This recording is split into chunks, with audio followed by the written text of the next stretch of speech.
हमने ER पढ़ा था, एंडोप्लाज्मिक रेटिकुलम। उसके बाद क्या पढ़ा था, गोल्गी एपेंडिक्स, उसके बाद लाइसोसोम, फिर उसके बाद वैक्यूल। वैक्यूल्स के बाद क्या पढ़ा था, माइटोकॉन्ड्रिया पढ़ा था। माइटोकॉन्ड्रिया के बाद क्लोरोप्लास्ट पढ़ लिया, यानी प्लास्टिड्स आते हैं, प्लास्टिड के अंदर क्लोरोप्लास्ट है, क्लोरोप्लास्ट पढ़ लिया। फिर इसके बाद आपको पढ़ाना है मेरे को राइबोसोम, है ना, राइबोसोम पढ़ाता हूँ। चलो राइबोसोम की, राइबोसोम अगर आप पढ़ोगे तो राइबोसोम में आपने ये पढ़ा था कि राइबोसोम जो है एक सेल ऑर्गेनेल है जो कि prokaryotic cell as well as eukaryotic cell में पाए जाते हैं, ठीक है। Prokaryotic cell as well as eukaryotic cell, अगर मैं दोनों की बात करूं तो दोनों में क्या है, प्रेजेंट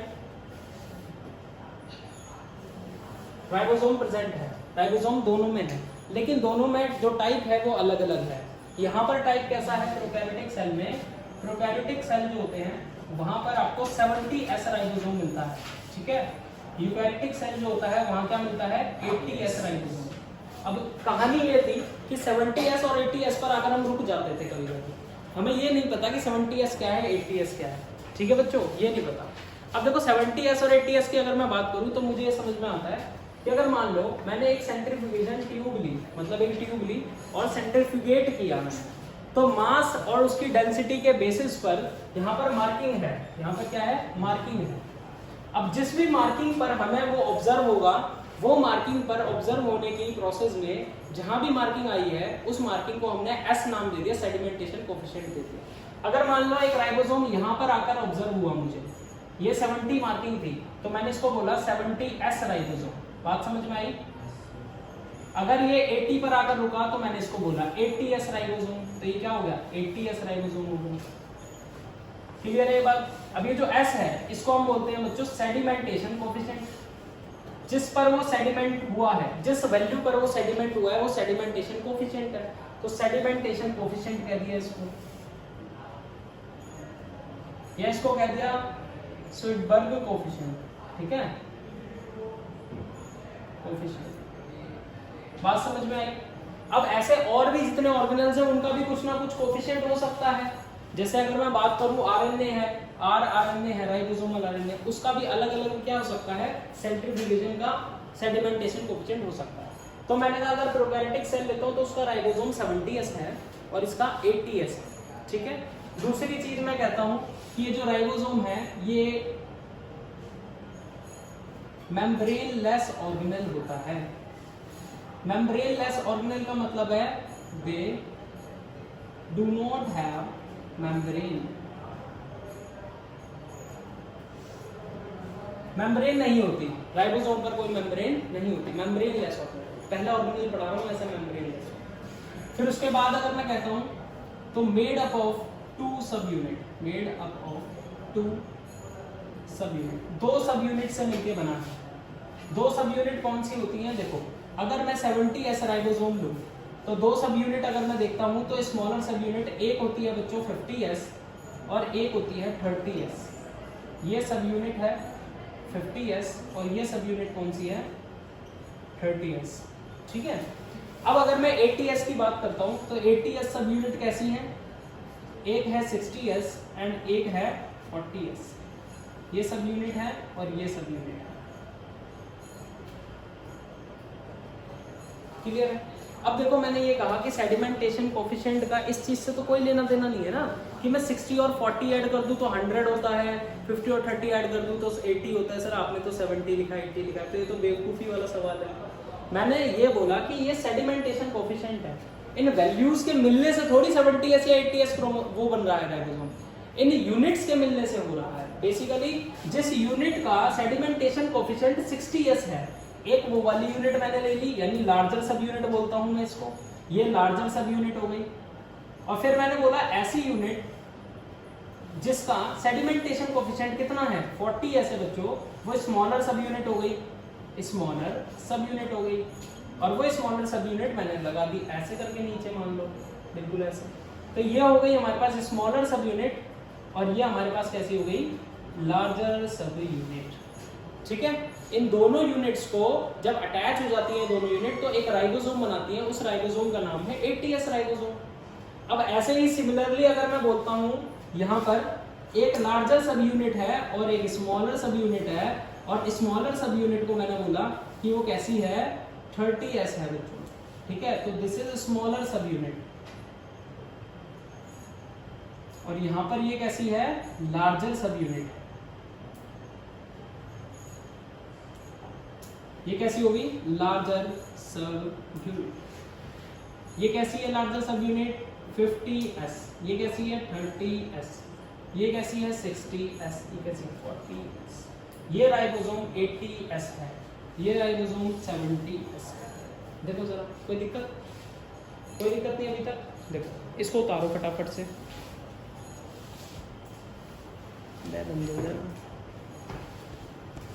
क्या हो गया इसमें,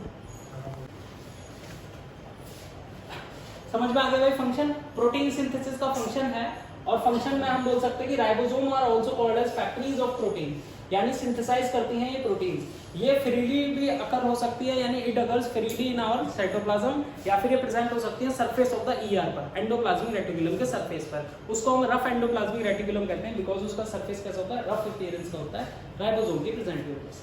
क्लियर है इतनी बात।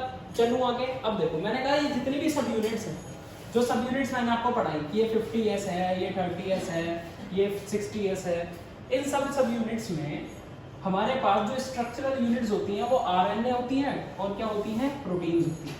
अब ध्यान से सुनना, कुछ भी कठिन नहीं है, बिल्कुल आसान बात है। मैंने आपको कहा मेनली अगर मैं RNA की बात करूं, अच्छा सबसे पहले मैं बात करता हूं न्यूक्लिक एसिड। हमारे लिविंग सिस्टम में 2 न्यूक्लिक एसिड है, एक RNA होता है, एक क्या होता है DNA होता है। ये बात समझ में आ गई। DNA जेनेटिक मटेरियल की तरह काम करता है, ठीक है, वो पास होता है अगली जनरेशन में। जो RNA होता है वो मेजरली 3 तरीके का है। कितने तरीके का है 3 तरीके का। एक mRNA होता है बच्चों, एक rRNA होता है और एक tRNA होता है। क्लियर। तो जो mRNA है इसको हम बोलते हैं मैसेंजर RNA। क्या बोलते हैं मैसेंजर RNA। इसको हम बोलते हैं राइबोसोमल RNA, rRNA को, और इसको हम बोलते हैं एडेप्टर मॉलिक्यूल, ठीक है, tRNA बोलते हैं इसको, tRNA, ठीक है। ये जो हमारा rRNA है राइबोसोमल RNA, हमें इससे काम है। ये जो राइबोसोमल RNA है ये क्या बनाता है प्रोटीन बनाता है, ठीक है, यानी ये प्रोटीन का क्या है स्ट्रक्चरल यूनिट है, structural unit in protein, structural unit of ribosome. Ribosome की स्ट्रक्चरल यूनिट है।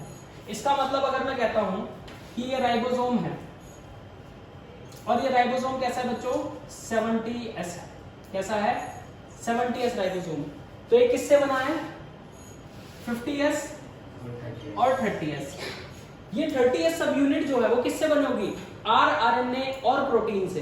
बात समझ में आ रही है किससे बनी है राइबोसोमल RNA और प्रोटीन से। तो राइबोसोमल RNA इसके पास कितने होते हैं 2 होते हैं। कौन कौन से। एक होता है 23S RNA rRNA और एक होता है 5S rRNA। बात समझ में आई क्या कह रहा हूं मैं। उसका सेडिमेंटेशन कोएफिशिएंट लिखा बस मैंने आगे। ऐसा RNA जिसका सेडिमेंटेशन कोएफिशिएंट 23S है वो होता है और साथ में 5S वाला भी होता है। उसके साथ हमारे पास 40 तरीके के प्रोटीन होते हैं जो मिलके क्या बनाते हैं जो हमारे पास मिलके 50S सब यूनिट बनाते हैं। बात समझ में आई। ऐसे ही अगर मैं 30S की बात करूं तो 30S में 16S rRNA होता है। साथ के साथ हमारे पास 34 प्रोटीन होते हैं। यहाँ 21 प्रोटीन होते हैं। ये ध्यान रखना ठीक है। देखो राइबोसोम जो है 70S वो 2 तरीके की सब यूनिट से बने हैं। वो 2 तरीके की सब यूनिट 50S और 30S है। और ये जो सब यूनिट्स हैं ये किससे बनी है राइबोसोमल RNA और प्रोटीन से।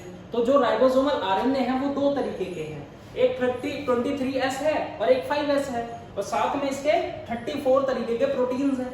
ठीक है। यहाँ पर अगर देखोगे 30S में तो वो बना है 16S rRNA से और 21 तरीके के प्रोटीन से। तो ये बात समझ में आ गई। ठीक है। फिर उसके बाद मैं कहता हूँ अगर राइबोसोम कैसा है 80S है बच्चों। तो 80S के लिए एक यूनिट होगी 40S और एक होगी 60S। देखो मैंने लिख दिया 60S एंड 40S। तो जो लार्जर सब यूनिट है वो 3 तरीके के RNA से बनती है। उसका नाम होता है 28S R RNA, ठीक है 28S, फिर 5S R RNA, और फिर आ जाता है 5.8S R RNA, ठीक है।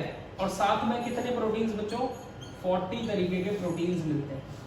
उसके बाद यहाँ पर अगर देखोगे तो यहाँ होता है 18S R RNA, और यहाँ पर 20 तरीके के प्रोटीन्स होते हैं जो मिलके क्या बनाते हैं, ये यूनिट बनाते हैं आपका राइबोसोम कंप्लीट, ठीक है। बात समझ में आई। अगर मैं छोटे तरीके से चलूँ तो मैंने ले लिया राइबोसोमल आरएनए और मैंने प्रोटीन्स ले लिए। तो अगर मैं लेता हूँ 23S RNA और साथ में 5S R RNA और साथ में इसके 34 तरीके के प्रोटीन्स जो कि स्पेसिफिक है यूनिट को बनाने के लिए, वो अगर मैंने मिला लिए तो मेरे पास एक लार्जर सब यूनिट बन गई जो कि 50S बनती है।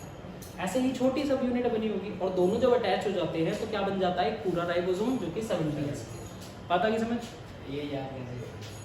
ये याद कैसे रखोगे, बहुत ही अच्छा तरीका, कुछ भी नहीं है इसको याद करने का। इसी को कहते हैं कि रट्टा मारना पड़ेगा। तो ये तो रट्टा मारना है, ठीक है। जैसे आपको राइबोसोम याद हुआ कि प्रोकैरियोटिक में 70S 80S है, बस याद हो जाएगा 70S 50S और 30S से बनी है, 50S 23 5S RNA से बनी है, वो 28 से बनी है, 5.8 से बनी है, 5 से बनी है। अगर मैं 30 की बात करूं तो वो 16 से बनी है और वो 18 से बनी है। वहाँ 34 प्रोटीन है, यहाँ 21 प्रोटीन है, और यहाँ पर 40 प्रोटीन है, 20 प्रोटीन है। ऐसे याद करना पड़ेगा। याद करो, हाँ बोलने में आसान लग रहा है, याद करने में भी।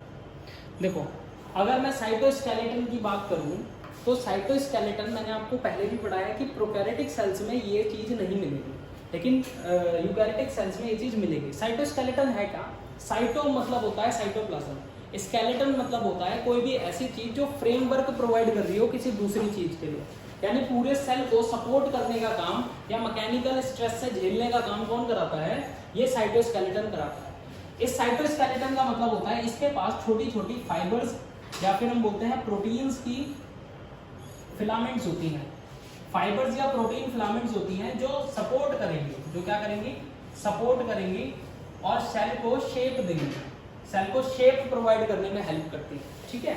ये जो प्रोटीन की फाइबर्स हैं ये ट्रांसपोर्टेशन में भी हेल्प करती है।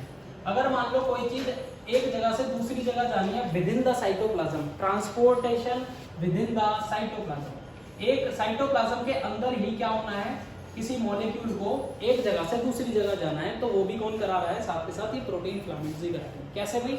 देखो ये अगर मान लो एक सेल है तो इस सेल में ये एक प्रोटीन है, ये एक प्रोटीन की सेगमेंट है, ये एक प्रोटीन की फिलामेंट्स है, ये एक प्रोटीन की फिलामेंट है। तो ये क्या कर रही है? मूवमेंट के थ्रू चीजों को मूव करा रही है। साथ में आपने अमीबा में देखा है स्यूडोपोडिया बनता है, स्यूडोपोडिया भी इन्हीं फिलामेंट्स की मूवमेंट के थ्रू बनता है, ठीक है। अगर ये मूव करेगी तभी तो सेल की शेप चेंज होगी, और सेल की शेप चेंज होगी तो वो स्यूडोपोडिया बना लेगा, क्लियर। तो इस तरीके से ये काम करती है। लेकिन ये देखो खास तरीके की होती है, ये 3 तरीके की प्रोटीन फिलामेंट्स होती हैं अलग अलग, ठीक है। ये नीचे का रब कर रहा हूं मैं, ठीक है। ये अलग अलग होती हैं और हमारे पास अलग अलग तरीके से इनका डायमीटर होता है। तो मैं कहता हूँ 3 तरीके की जो होती हैं, एक होती है माइक्रोट्यूब्यूल बच्चों, क्या होती है? Microtubule, one of the most important type of protein filament, ठीक है। फिर उसके बाद आती है हमारे पास इंटरमीडिएट फिलामेंट, इंटरमीडिएट फिलामेंट, ठीक है। फिर उसके बाद मैं बात करता हूं एक और आती है, उसको हम माइक्रो फिलामेंट कहते हैं। क्या बोलते हैं? माइक्रो फिलामेंट, ठीक है। अब देखो यहां मैंने माइक्रोट्यूब्यूल बोला, इसका डायमीटर सबसे ज्यादा होता है। डायमीटर कितना होता है इसका? सबसे ज्यादा। तो इसका डायमीटर अगर मैं बात करूं तो कितना होगा? 25 नैनोमीटर। कितना होगा? 25 नैनोमीटर, ठीक है। और इसका अगर मैं डायमीटर की बात करता हूं तो इसका डायमीटर होता है 10 नैनोमीटर, और अगर मैं इसकी बात करता हूं तो इसका डायमीटर होता है 6 नैनोमीटर। डायमीटर के बेसिस पे आपको पता चल गया ये सबसे ज्यादा डायमीटर की, ये सबसे कम डायमीटर की, और इनके बीच में इंटरमीडिएट है, तो इंटरमीडिएट की डायमीटर कैसा है? बीच का डायमीटर है। अगर डायमीटर है तो कहीं ना कहीं ये सिलेंड्रिकल शेप की हो सकती है, स्फेरिकल शेप की हो सकती है, हेमिस्फेरिकल शेप की हो सकती है, सर्कल तो हो नहीं सकती, 2D है क्योंकि, है ना। तो मैंने कहा इसकी शेप स्फेरिकल, सिलेंड्रिकल या फिर कैसी हो सकती है? हेमिस्फेरिकल हो सकती है, कोन हो सकती है, जिसमें भी डायमीटर या रेडियस जैसी टर्म्स आती है वो हो सकती है। लेकिन ये तीनों सिलेंड्रिकल टाइप की होती हैं, मतलब लॉन्ग लॉन्ग पॉलीमर्स होते हैं, लॉन्ग लॉन्ग प्रोटीन की चेन होती हैं। तो मैं कहता हूँ ये कैसी है भाई, कैसी है, लॉन्ग है और होलो है। होलो का मतलब बीच में से खाली है, और कैसी शेप की है, सिलेंड्रिकल शेप की है। ये कैसी होती है बच्चों, ये हमारे पास लॉन्ग होती है, सिलेंड्रिकल होती है। साथ के साथ यहाँ अगर मैं बात करता हूँ तो ये कैसी होती है, सॉलिड होती है। ठीक है, ये भी लगभग सॉलिड हो सकती है, ये भी सॉलिड है हमारे पास। ठीक है, उसके बाद अगर मैं बात करता हूँ तो सबका काम क्या है, मिलजुल के सपोर्ट करना, स्ट्रेंथ प्रोवाइड करना, ट्रांसपोर्टेशन करना, शेप प्रोवाइड करना। इतनी बात ध्यान रखोगे तो ये सारे के सारे फंक्शंस कहीं ना कहीं कहाँ जाएंगे, साइटोस्केलेटन के अंदर आ जाएंगे। इस साइटोस्केलेटन का काम है support, shape, transportation with in the cytoplasm. Clear है इतनी बात? चलो बहुत ही बढ़िया। ये तीन तरीके के हमारे पास क्या है, फिलामेंट्स है। अब इन फिलामेंट्स का और भी कुछ काम होता होगा बेटा, सेल डिवीजन में भी इनका बहुत बड़ा रोल है। ये जो माइक्रोट्यूब्यूल्स आपको दिख रहे हैं ना, ये सेल डिवीजन में भी बहुत बड़ा रोल करते हैं। जैसे आप सेल डिवीजन जब पढ़ोगे तो आप देखोगे कि जब हमारे पास दो सेल डिवाइड होने होते हैं तो उसमें क्या होता है, उसमें हमारे पास ये सेल है, ये अपना क्रोमोसोम, जैसे क्रोमोसोम ऐसे होता है, जब ये डिवाइड होना होता है ना सेल, तो क्रोमोसोम कैसा हो जाता है, डबल हो जाता है बच्चों। कैसा हो जाता है, डबल। जब डबल हो जाता है तो उस केस में ये करता क्या है, यहाँ से ये डबल हो गया, अब यहाँ से ऐसे करके स्पिंडल फाइबर्स जनरेट होते हैं। ये क्या हो गए, स्पिंडल फाइबर्स। ये जो लाइंस हैं ये स्पिंडल फाइबर्स हैं, और ये क्या करती हैं, क्रोमोसोम को अलग अलग सेल में ले जाती हैं। जब ये अलग अलग सेल में ले जाती हैं तो वो सेल डिवाइड हो जाता है फर्दर। तो ये स्पिंडल फाइबर्स कौन बनाता है, माइक्रोट्यूब्यूल ही होती हैं। स्पिंडल फाइबर माइक्रोट्यूब्यूल की बनी हुई होती हैं। साथ के साथ आपने पढ़ा कि ये जो आपको दिखते हैं ना कोने पर प्रेजेंट, ये क्या है, सेंट्रियोल। ये भी किसमें डिवाइड करने में हेल्प कर रही है, तो सेंट्रियोल भी किसके बने होते हैं, माइक्रोट्यूब्यूल के ही बने होते हैं। तीसरी चीज, सीलिया और फ्लैजेला जो बने होते हैं, उनकी बेसल बॉडी यानी बेस जो उनका होता है जहां से वो निकलते हैं, वो चीज भी किससे बनी होती है, माइक्रोट्यूब्यूल से ही बनी होती है, क्योंकि उनका बेस सेंट्रियोल होता है, और सेंट्रियोल जो है माइक्रोट्यूब्यूल से बना है। तो microtubule is one of the most important protein fibre present in the cytoskeleton of the eukaryotes. बात समझ में आ गई? अब मैं इस चीज को थोड़ा सा ब्रीफ में पढ़ाने की कोशिश करूंगा, तो पहले आप ये फटाफट से उतारो ताकि मैं आपको ब्रीफ में माइक्रोट्यूब्यूल पढ़ा सकूं। यहाँ पर माइक्रोट्यूब्यूल्स बनाने के लिए मुझे क्या चाहिए, ट्यूबुलिन प्रोटीन चाहिए। इसका मतलब ट्यूबुलिन प्रोटीन जो है वो स्ट्रक्चरल यूनिट है, किसके लिए, एक माइक्रोट्यूब्यूल बनाने के लिए। एक माइक्रोट्यूब्यूल अगर हमें बनाना है तो उसके लिए हमें क्या चाहिए, प्रोटीन्स, ट्यूबुलिन प्रोटीन्स चाहिए। ट्यूबुलिन प्रोटीन जो होते हैं हमारे पास दो तरीके के होते हैं, एक अल्फा ट्यूबुलिन प्रोटीन है और एक का नाम क्या है बच्चों, बीटा ट्यूबुलिन प्रोटीन। बताओ ये बात ध्यान रही थी, एक अल्फा ट्यूबुलिन प्रोटीन है, एक बीटा ट्यूबुलिन प्रोटीन है। इस बात को ऐसे ध्यान रखना कि मान लो मैंने दो पेपर लिए और ये जो एक बॉल है ये अल्फा ट्यूबुलिन है और ये दूसरी क्या है, बीटा ट्यूबुलिन। अल्फा ट्यूबुलिन और बीटा ट्यूबुलिन ऐसे अटैच हैं, कैसे अटैच, ठीक है।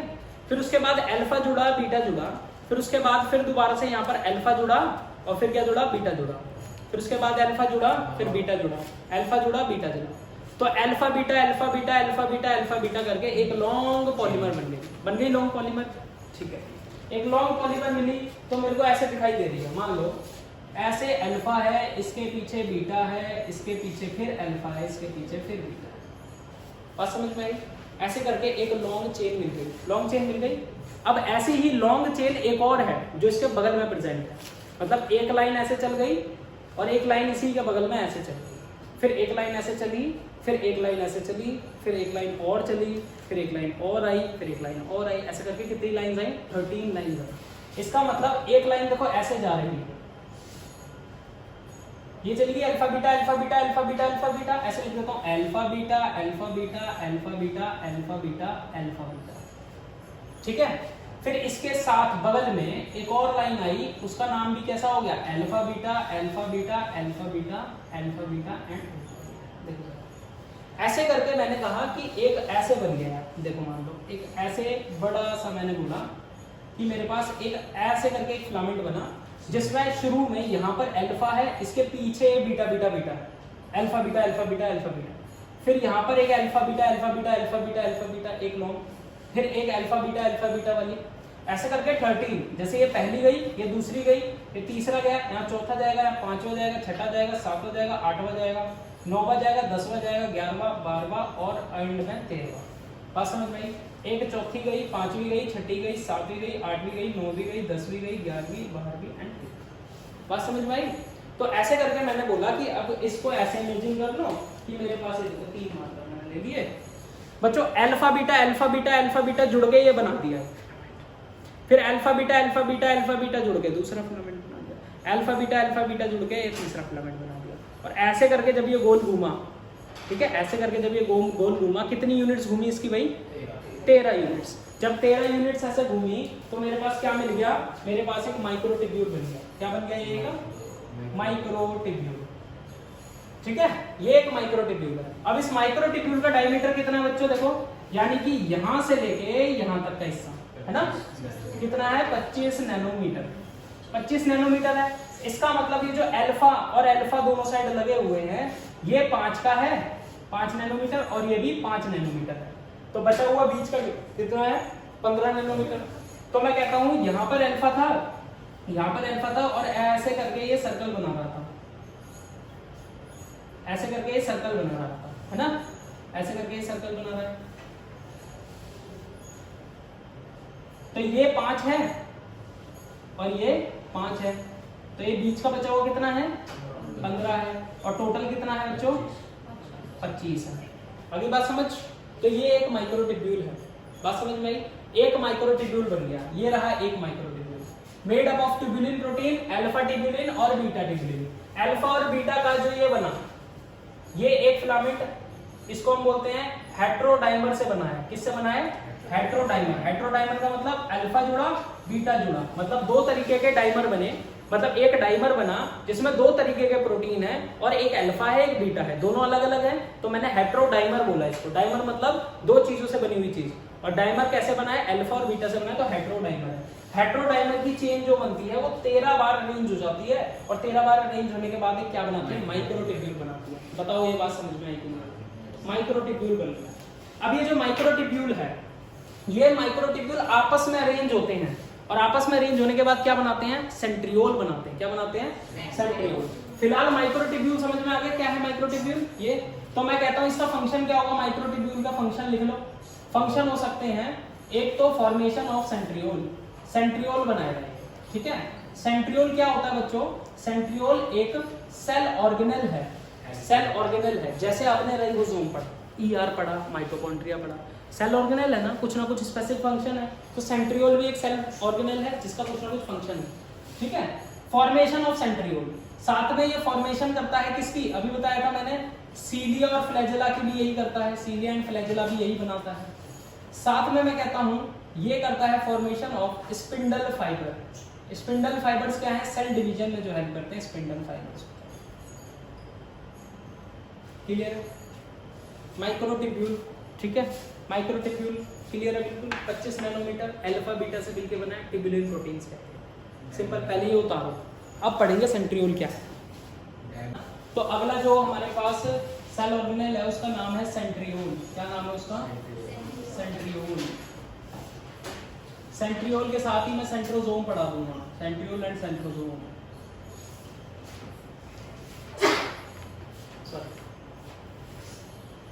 Centriole and centrosome. देखो, अगर मैं बात करता हूं एक सेंट्रियोल की, तो उसका स्ट्रक्चर कुछ ऐसे मिलता है। ये एक सेंट्रियोल है, ये दूसरा सेंट्रियोल ऐसे अरेंज है, ठीक है, परपेंडिकुलर होते हैं एक दूसरे के, 90 डिग्री पर अरेंज है। इसके आसपास ना आपको प्लाज्मा दिखाई देगा, ठीक है, एक फ्लूइड स्ट्रक्चर दिखाई देगा, ये फ्लूइड वाला, ये फ्लूइड है इसके आसपास। इस फ्लूइड प्लाज्मा को हम एक नाम देते हैं, फ्लूइड प्लाज्मा जो होता है इसको बच्चों हम एक नाम देते हैं, वो नाम होता है काइनोप्लाज्मा। क्या बोलते हैं इसको? काइनोप्लाज्मा। और ये क्या है बच्चों? एक सेंट्रियोल है। क्या है ये? एक सेंट्रियोल है। ये भी क्या है? एक सेंट्रियोल है, ठीक है। तो मैं क्या बोल सकता हूं बच्चों? काइनोप्लाज्मा प्लस 2 सेंट्रियोल, ये जो 2 सेंट्रियोल हैं इनको मिला के मैं क्या बोल सकता हूं? एक सेंट्रोजोम बनता है। क्या बनता है? एक सेंट्रोजोम। ये बन गया एक सेंट्रोजोम। क्लियर है? ये जो सेंट्रोजोम है ये कैसा है? मेम्ब्रेनलेस है। देखो जरा, मेम्ब्रेनलेस है कि नहीं है? कोई मेम्ब्रेन नहीं है, आउटर मेम्ब्रेन, कोई मेम्ब्रेन नहीं, ठीक है। अब मैं कहता हूं ये जो सेंट्रियोल है, अगर मैं इसको पढ़ना चाहूं तो मैं बोलता हूं ये जो सेंट्रियोल है ये मेड अप ऑफ माइक्रोट्यूब्यूल्स है। किससे बनाए? माइक्रोट्यूब्यूल्स है। लेकिन माइक्रोट्यूब्यूल्स कैसे अरेंज है ये थोड़ी सी डिफिकल्ट सोचने वाली बात है। देखो मैं कहता हूं कि एक माइक्रोट्यूब्यूल है ए। माइक्रोट्यूब्यूल ए का मतलब क्या हुआ? अब alpha beta alpha beta alpha beta करके एक चेन बनाई थी, फिर दूसरी चेन, तीसरी चेन, ऐसे 13 चेन्स अरेंज हो गई थी, तो वो एक माइक्रोट्यूब्यूल बना। उस पूरे माइक्रोट्यूब्यूल्स को उठाओ और कंसीडर कर लो यहाँ पर। दिमाग में सोचो जो पुरानी फिगर थी वो मैंने यहाँ पर रख ली एक छोटी सी। ए हो गया वो ए माइक्रोट्यूब्यूल, फिर इसके पीछे अटैच है इसी के साथ बी माइक्रोट्यूब्यूल, मतलब एक माइक्रोट्यूब्यूल, फिर उसके पीछे चिपका है बी माइक्रोट्यूब्यूल, फिर उसके पीछे चिपका है सी माइक्रोट्यूब्यूल। एबीसी बात समझ में आया? एबीसी माइक्रोट्यूब्यूल मतलब 3 माइक्रोट्यूब्यूल लिए जिनका नाम दिया मैंने एबीसी ऐसे करके। फिर उसके बाद मैंने बोला ऐसे 3 अरेंज है, फिर माइक्रोट्यूब्यूल मैंने कितने लिए? 3 एबीसी, ठीक है। फिर मैंने लिए एबीसी, फिर मैंने लिया एबीसी, फिर लिया एबीसी।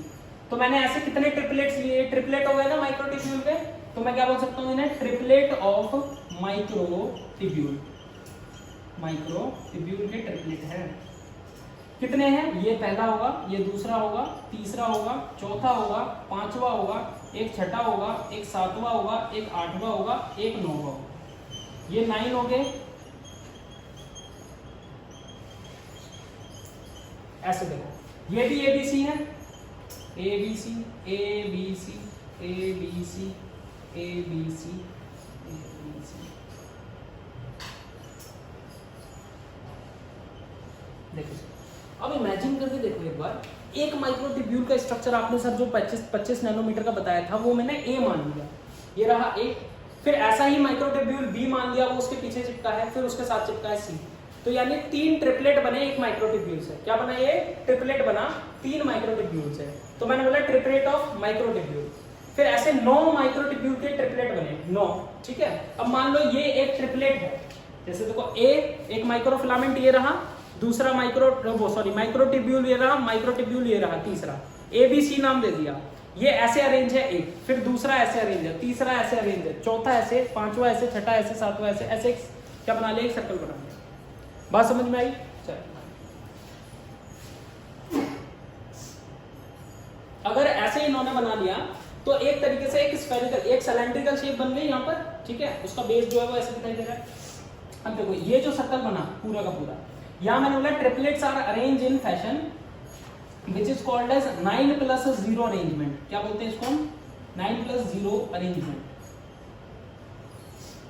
तो सेंट्रियोल में माइक्रोट्यूब्यूल की अरेंजमेंट कैसी है? 9+0। 9+0 का मतलब है 9 ट्रिपलेट्स पेरिफेरी पर अरेंज है। पेरिफेरी पर कौन अरेंज है? 9 ट्रिपलेट्स। किसके हैं? माइक्रोट्यूब्यूल के।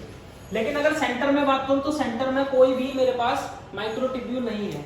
यहाँ पर क्या है? यहाँ पर मेरे पास प्रोटीन हब है। इसको हम क्या बोलते हैं? प्रोटीन हब, ठीक है। यहाँ पर बहुत सारे प्रोटीन्स हैं जो इसको सपोर्ट प्रोवाइड करते हैं, ठीक है। और ये जो कनेक्टेड है वो कनेक्टेड है किससे? 9 के 9 ट्रिपलेट से। 9 के 9 ट्रिपलेट से कनेक्टेड है। और जिस चीज से कनेक्टेड है इस चीज को यानी फिलामेंट को हम बोलते हैं रेडियल स्पोक। क्या बोलते हैं? Radial spoke.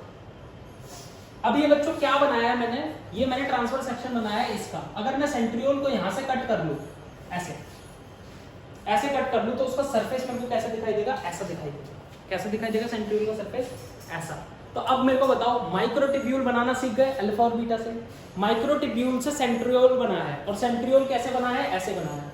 ये एक सेंट्रियोल बना, फिर ऐसे ही दूसरा सेंट्रियोल होगा। दोनों सेंट्रियोल आपस में 90 डिग्री पर अरेंज हो गए। आसपास काइनोप्लाज्मा जुड़ा हुआ है, प्लाज्मा जुड़ा हुआ है, तो ये पूरा का पूरा सेंट्रोमियर है। क्या है ये? सेंट्रोजोम है। सेंट्रोजोम है। और ये क्या है भाई? सेंट्रियोल्स है। क्लियर है ये बात? ये सेंट्रोजोम है और ये सेंट्रियोल्स है। Both the centrioles with kinoplasma is known as centrosome, ठीक है। ये मेम्ब्रेनलेस होता है। फिर मैंने सेंट्रियोल का क्या कर दिया? टीएस सेक्शन काट के दिखा दिया आपको।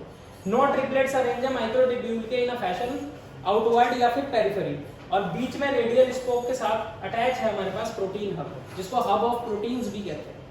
बात समझ में आई? बिल्कुल आसान थी।